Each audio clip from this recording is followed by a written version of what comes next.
Bien, donc une fois qu'on a installé le Anaconda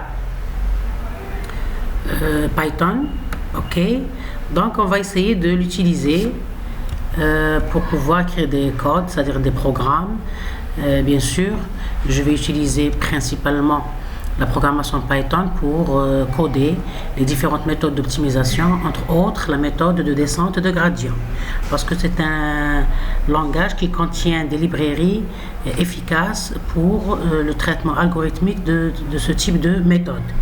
Bien, donc une fois que j'ai installé mon Anaconda, je vais lancer un navigateur Anaconda pour pouvoir écrire nos programmes. Donc, il est en train de se lancer. Bon, ma machine elle est un petit peu lente.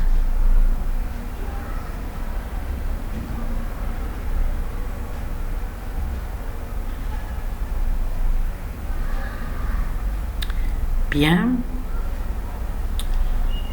Donc on va avoir la fenêtre principale de Anaconda et on va essayer de sélectionner le notebook Jupyter que j'utilise fréquemment pour coder ou bien écrire le code de mes algorithmes. Mais ça n'empêche qu'il y a d'autres éditeurs de texte comme Spider qui sont aussi efficaces. Donc c'est ma fenêtre principale la fenêtre principale de Anaconda Navigateur, ok. Donc je vais lancer Jupyter pour pouvoir écrire mes programmes. Donc vous voyez que la fenêtre principale contient plusieurs applications. Bien, donc ça c'est les différents répertoires de notebook Jupyter. Donc je vais créer un nouveau programme avec Python 3, la version 3. Parce que vous avez remarqué qu'on pouvait, c'est-à-dire créer des fichiers de type texte, folder, terminal, etc. Donc cet éditeur nous permet aussi d'écrire des textes. Donc vous voyez que la fenêtre de Jupyter pour le code Python, elle est structurée sur de cellules. Chaque cellule, on peut, c'est-à-dire l'exécuter en temps réel. Donc c'est ça la notion d'interactivité. À toute étape, je peux contrôler mes résultats. Donc, premièrement, dans mon cas, puisque j'ai les algorithmes c'est-à-dire j'utilise beaucoup la structure de matrice dans mes algorithmes parce que j'ai un calcul volumineux. Donc je vais m'intéresser aux fonctions qui sont adaptées, c'est-à-dire à cette structure. Donc c'est la méthode ou bien c'est la librairie ou bien la bibliothèque NumPy. C'est la bibliothèque qui contient beaucoup de fonctionnalités, entre autres les fonctionnalités qui concernent le calcul matriciel. Donc dans l'environnement de Python, il y a plusieurs librairies, il est très riche de librairies, entre autres je cite NumPy, Matplotlib, etc. Ce sont les deux grandes librairies que j'utilise, c'est-à-dire souvent.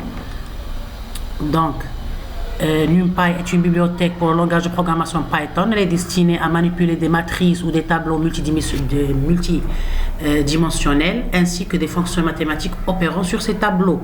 Donc plus précisément, cette bibliothèque logicielle libre et open source et elle fournit de multiples fonctions permettant de manipuler des vecteurs, des matrices, des polynômes, des fonctions, de tracer des fonctions, d'appliquer c'est-à-dire des fonctions qui manipulent, c'est des programmes qui manipulent ces fonctions mathématiques, comme par exemple la résolution d'équations, la résolution d'un système d'équations, ainsi de suite. On va toucher quelques fonctionnalités de base dans nos programmes. Donc, NumPy est la base de la bibliothèque SciPy, qui est un regroupement de bibliothèques Python autour du calcul scientifique de tout genre. Donc même le Python, il est utilisé par les informaticiens, les électroniciens, les automaticiens, c'est-à-dire tous les domaines de la technologie utilisent ce genre de langage. Il est très riche et très efficace. Donc la bibliothèque NumPy, c'est-à-dire dont je vous cite ici le site officiel qui est www.numpy.org, qui permet d'effectuer des calculs numériques Python. Bien Python. Donc, moi, dans mes algorithmes, j'utilise beaucoup le calcul matriciel. Donc, on va commencer par le test de calcul matriciel avec NumPy. Donc la matrice c'est une structure mathématique très utilisée pour le calcul volumineux. C'est un concept mathématique fort et performant. Donc les matrices présentent un intérêt au point de vue temps, traitement ou place de mémoire. Un intérêt de base des matrices est qu'elles permettent d'écrire commodément des opérations habituelles de l'algèbre linéaire avec des règles bien précises et normatives. Donc sur le plan structure, c'est une structure qui peut gérer premièrement un nombre volumineux de données de calcul et permet des calculs, c'est-à-dire volumineux avec des résultats efficaces. Donc dans la bibliothèque NumPy, il y a beaucoup de fonctionnalités et de services qui permettent de manipuler une matrice. Entre autres, pour déclarer une matrice avec NumPy, il y a la fonction array qui aura comme paramètre ou bien comme argument, c'est-à-dire une matrice. Il y a aussi, on peut faire la multiplication de deux matrices, on utilise la fonction dot. Il y a la fonctionnalité pour calculer le déterminant d'une matrice carrée en utilisant la fonction numpy.linal.det. Donc, c'est-à-dire déterminant. Donc, vous voyez que même l'appellation des fonctions, elle est proche de l'appellation mathématique officielle. Donc, ici, on va prendre des exemples, on va les utiliser, c'est-à-dire on va les programmer.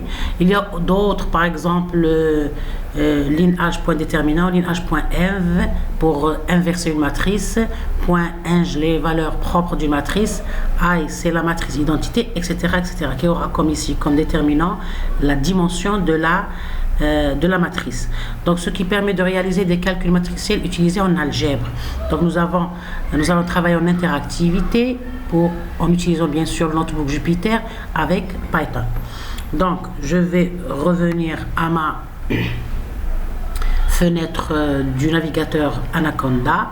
Donc, j'ai lancé le Jupyter, j'ai ma première cellule. Donc, je vais premièrement écrire un commentaire en le commençant par un dièse pour pouvoir organiser mon programme, c'est-à-dire c'est des commentaires qui n'ont pas un impact sur le calcul, bien sur l'exécution du programme, c'est des commentaires pour pouvoir organiser le programme. Donc on commence par dièse. Donc je vais utiliser la librairie, donc on dit librairie ou bibliothèque, NumPy,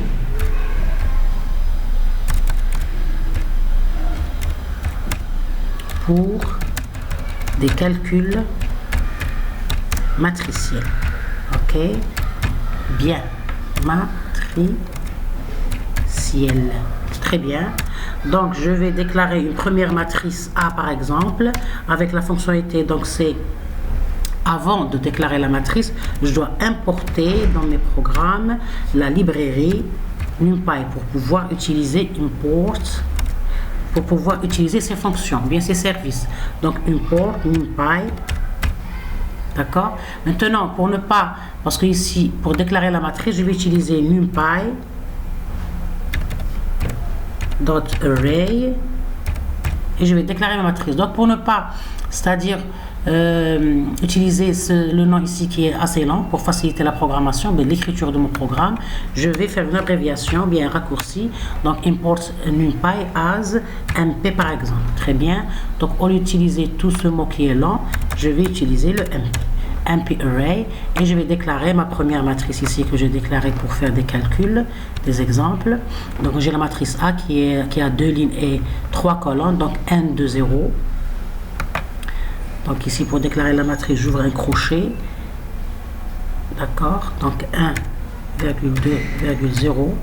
Puis une virgule pour la deuxième ligne. Donc je vais la déclarer ligne par ligne. Un deuxième crochet. Donc ma deuxième ligne, c'est 4,3 moins 1. 4,3 moins 1. 4,3, moins 1. OK.